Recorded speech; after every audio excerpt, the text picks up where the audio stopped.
Hello, it's Willie from the Ozarks, and we're ready for our August 11th lesson in A Course in Miracles workbook for students, which is lesson 223 in the original edition. God is my life. I have no life but His. I was mistaken when I thought I lived apart from God, a separate entity which moved in isolation, unattached and housed within a body. Now I know my life is God's. I have no other home, and I do not exist apart from Him. He has no thoughts that are not part of me, and I have none but those which are of Him. Our Father, let us see the face of Christ instead of our mistakes. For we who are your holy Son are sinless. We would look upon our sinlessness, for guilt proclaims that we are not your Son, and we would not forget you longer. We are lonely here and long for heaven where we are at home. Today we would return. Our name is yours, and we acknowledge that we are your Son. God is my life. I have no life but His. And we'll read what is forgiveness in just a minute, in just a little bit. Let's return to our text reading out of chapter 3. We're ready for the loss of certainty, paragraph 51, but we're going to get a little run and start the last couple paragraphs of what we read last time, 3 days ago, conflict and the ego, and we'll start in paragraph 49. Before I read it, though, and while you're turning there, if you want to follow along, let me talk to you a moment about what I'm sitting out here, and you know what, did I not... let's see if I brought that little card. Well, I think I know what it is. It's asparagus. I've got some asparagus right here. Asparagus, the scientific name is Asparagus officinalis. And some things that are really good about asparagus. You know, asparagus, there's a little bit right here growing there's a grapevine over here beside it. That's a grapevine up here. But it's kind of growing in among it. But this is some asparagus I planted just a couple years ago, so it's not real big yet. It takes about 3 or 4 years for it to get really mature where you can, and I cut a little bit and ate it this year, but not much. In the spring when it shoots up, you cut it off and eat it. Well, now these have gone so big that they're just gathering sunlight, making a nice big root system. They'll make some berries later on. But asparagus is great for the heart. That's what they say. They say it has lots of fiber. It has a tendency with lots of antioxidants. It has a tendency to flush the body of excess salts, which is good for the system. So anyway, lots of good health benefits of asparagus. Eat lots of asparagus. Good too. All right, and I think this is a cloned variety. Mary Washington, I think, is the variety that I used here, and I think that most people grow the female plants. I'm not exactly sure how the male plants do, but this said on the package when I bought them a few years ago, three, that they were female plants by the cultivar's name Mary Washington. Pretty common one. Okay, well, you turn to our text reading. Let's read that now. The loss of certainty. But let's back up to, like I said, the last couple paragraphs of conflict and the ego. And let's put some glasses on, make it a little easier. There we go. I cannot unite your will with God's for you, but I can erase all misperceptions from your mind if you will bring it under my guidance. Only your misperceptions stand in your own way. Without them, your choice is certain. Sane perception induces sane choosing. The atonement was an act based on true perception. I cannot choose for you, but I can help you make your own right choice. Many are called, but few are chosen. Should read, all are called, but few choose to listen. Therefore, they do not choose right. The chosen ones are merely those who choose right sooner. This is the real meaning of the celestial speed-up. Strong wills do this now, and you will find rest for your souls. Strong wills can do this now, and you will find rest for your souls. Lots of strong-willed beings that have come to planet Earth right now to help us with this celestial speed up. So you have everything necessary to make your decisions now. The very fact that you're here. God knows you only in peace, and this is your reality. Okay, now we're ready for loss of certainty. Paragraph 51. We said before that the abilities which man possesses are only shadows of his real strengths, and that the intrusion of the ability to perceive, which is inherently judgmental, was introduced only after the separation. No one has been sure of anything since. You will also remember, however, that I made it clear that the resurrection was the means for the return to knowledge, which was accomplished by the union of my will with the Father's. We can now make a distinction which will greatly facilitate clarity in our subsequent statements. Paragraph 52, since the separation, the words create and make have been greatly confused. When you make something, you make it out of sense of lack or need. Anything that is made for a specific purpose and has no true generalizability.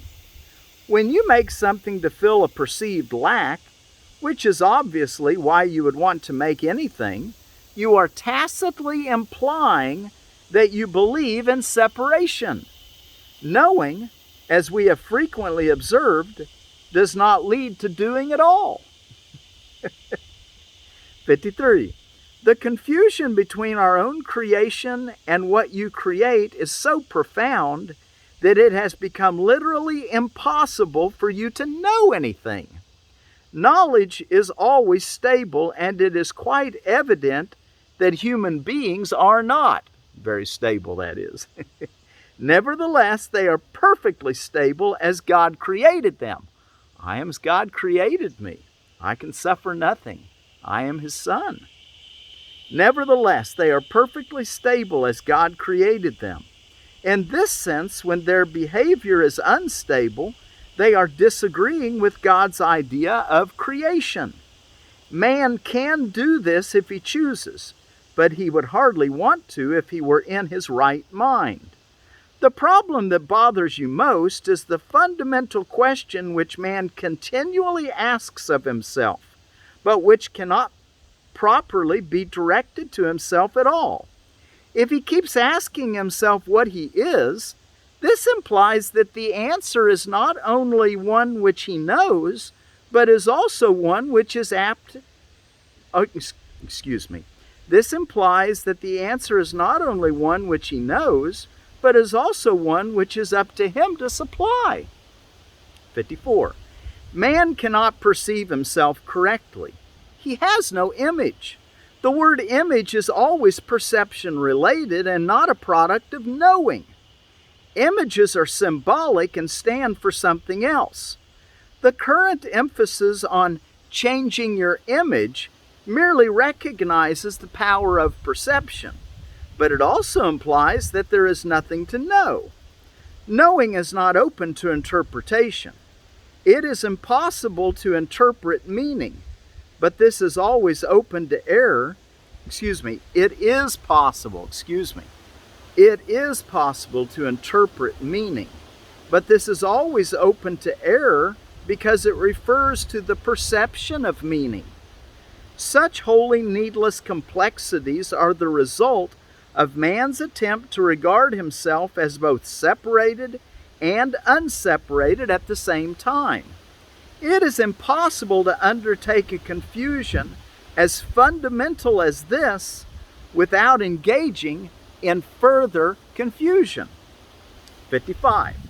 Methodologically, man's mind has been very creative, but as always occurs when method and content are separated, it has not been utilized for anything but an attempt to escape a fundamental and entirely inescapable impasse. This kind of thinking cannot result in a creative outcome, although it has resulted in considerable ingenuity. It is noteworthy, however, that this ingenuity has almost totally divorced him from knowledge. Knowledge does not require ingenuity. When we say the truth shall set you free, we mean that all this kind of thinking is a waste of time, but that you are free of the need to engage in it if you are willing to let it go. Prayer is a way of asking for something. Prayer is the medium of miracles, but the only meaningful prayer is for forgiveness, because those who have been forgiven have everything. Once forgiveness has been accepted, prayer in the usual sense becomes utterly meaningless. Essentially, a prayer for forgiveness is nothing more than a request that we may be able to recognize something we already have. In electing to perceive instead of to know, man placed himself in a position where he could resemble his Father only by miraculously perceiving. He has lost the knowledge that he himself is a miracle. Miraculous creation was his source and also his real function. 57. God created man in his own image and likeness is correct in meaning, but the words are open to considerable misinterpretation. This is avoided, however, if image is understood to mean thought. Image is understood to mean thought, and likeness is taken as of a like quality. God did create the soul in his own thought and of a quality like to his own. There is nothing else. Perception, on the other hand, is impossible without a belief in more and less. Perception at every level involves selectivity and is incapable of organization without it. In all types of perception, there is a continual process of accepting and rejecting, or organizing and reorganizing, of shifting and changing focus. Evaluation is an essential part of perception because judgments must be made for selection. 58. What happens to perception if there are no judgments and there is nothing but perfect equality? Perception becomes impossible. Truth can only be known. All of it is equally true, and knowing any part of it is to know all of it. Only perception involves partial awareness. Knowledge transcends all the laws which govern perception because partial knowledge is impossible. It is all one and has no separate parts. You who are really one with it need but know yourself, and your knowledge is complete. To know God's miracles is to know Him. 59. Forgiveness is the healing of the perception of separation. Forgiveness is the healing of the perception of separation. Correct perception of each other is necessary because minds have willed to see themselves as separate. Each soul knows God completely. That is the miraculous power of the soul. The fact that each one has this power completely is a fact that is entirely alien to human thinking, in which if anyone has everything, there is nothing left. God's miracles are as total as His thoughts, because they are His thoughts. And the last paragraph we'll read today, 60. As long as perception lasts, prayer has a place. Since perception rests on lack, those who perceive have not totally accepted the atonement and given themselves over to truth. Perception is a separated state, and a perceiver does need healing. Communion, not prayer, is the natural state of those who know. God and His miracles are inseparable. How beautiful indeed are the thoughts of God who live in His light. Your worth is beyond perception because it is beyond doubt. Do not perceive yourself in different light. Know yourself in the one light, where the miracle that is you is perfectly clear. Do not perceive yourself in different lights. Know yourself in the one light, where the miracle that is you is perfectly clear. All right. Okay, well, let's go back and look in our text, our workbook reading, lesson 223. Let's look at what is forgiveness. And let me encourage you to go back and read what we just read alone by yourself as kind of a little assignment, if you'd like an assignment. You don't have to, but if you'd like to, that's what I would encourage you to do. Understand what we just read really well. What is forgiveness? Forgiveness recognizes what you thought your brother did to you has not occurred. It does not pardon sins and make them real. It sees there was no sin. And in this view are all your sins forgiven. What is sin except a false idea about God's Son? Forgiveness merely sees its falsity and therefore lets it go. What then is free to take its place is now the will of God. An unforgiving thought is one which makes a judgment that it will not raise to doubt, although it is not true. The mind is closed and will not be released. The thought protects projection, tightening its chains so that distortions are more veiled and more obscure, less easily accessible to doubt, and further kept from reason. What can come between a fixed projection and the aim that it has chosen as its needed goal? An unforgiving thought does many things. In frantic action, it pursues its goal, twisting and overturning what it sees as interfering with its chosen path. Distortion is its purpose, and the means by which it would accomplish it as well.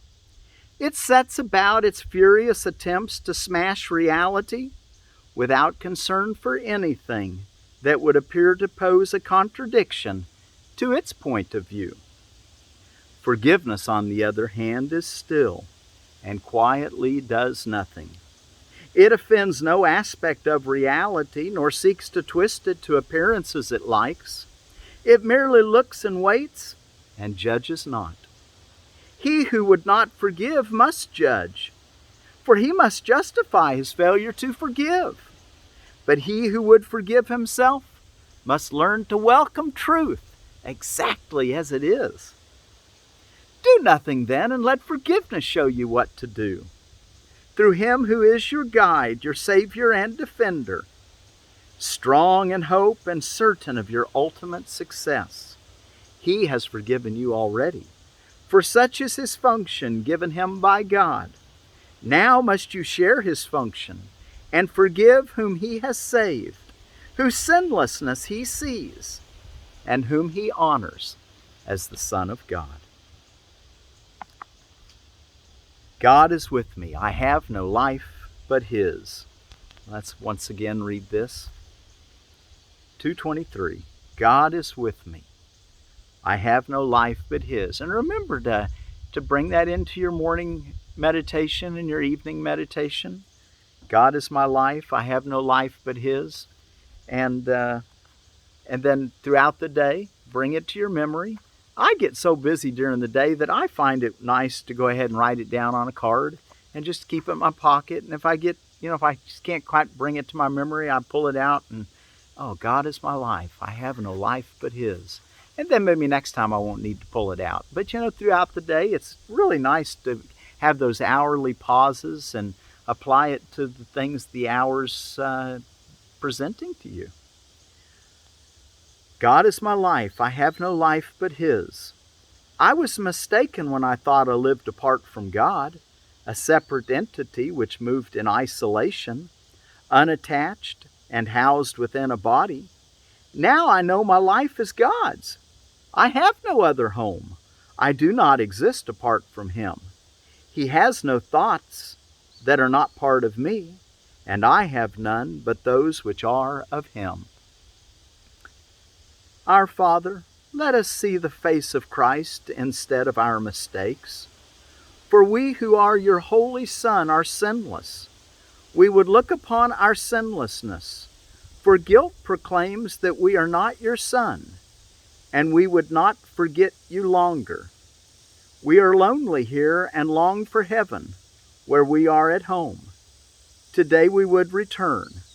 Our name is yours, and we acknowledge that we are your son. And be sure to eat lots of asparagus officinalis. You plant you a little patch of it, you get the little roots, and you'll probably want to plant it in the spring, but you could plant it in the fall, I expect. But anyway, the roots is what you usually plant in the early spring. Plant them pretty deep and let them grow up out of the ground. Put just a little dirt over them. When they start to come up, put a little more dirt over them. So good for the heart is what we're understanding. Fiber content, the antioxidants, ability to regulate excess salt in the body. So anyway, really wonderful plant. So eat lots of asparagus and have your family have lots of asparagus. All right. So today, God is my life. I have no life but His. God is your life. You have no life but His. God is my life. I have no life but His.